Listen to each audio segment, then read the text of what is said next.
but you guys should be talking to all your neighbors.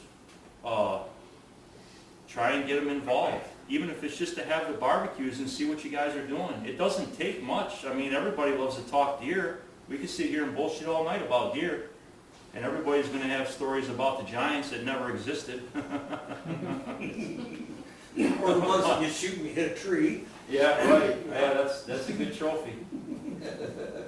But I think getting people involved, I mean, I love to see these co-ops going up. I do.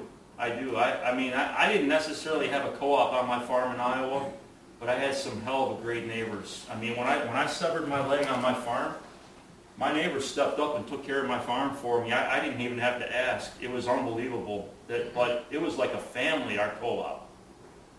But it was the same kind of thing. I just went around and talked to the neighbors, told them what my goal was, and lo and behold, most of them had the same goal. We had some that didn't. We had some Amish guys that ended up, meat hunters, and they ended up being a part and start shooting for trophy deer. So it's just a matter of showing them what you can do and showing them what's going on. I think you guys, this is great what you got going on here. So what I've been most impressed about is talking to most of the core guys that are sitting around here right now, yeah, is that the attitudes are all aligned.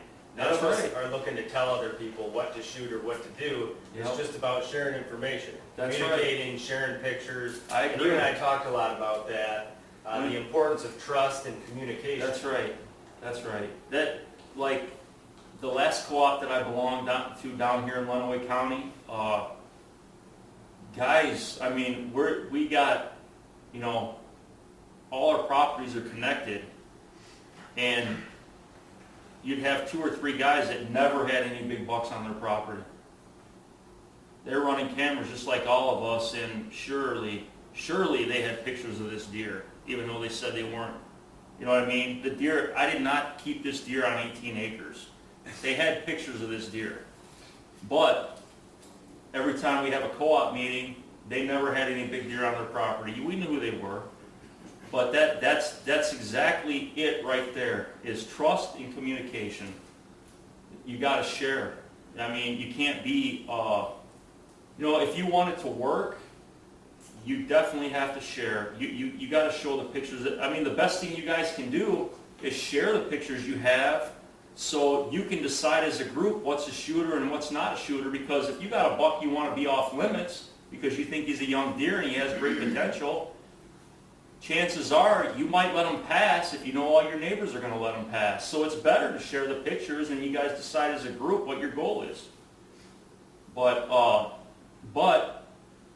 at the same time, you can decide as a group. But when you're trying to get new people in, showing them these pictures instead of hiding them, I think goes a long way. And you show these people what you're willing to pass,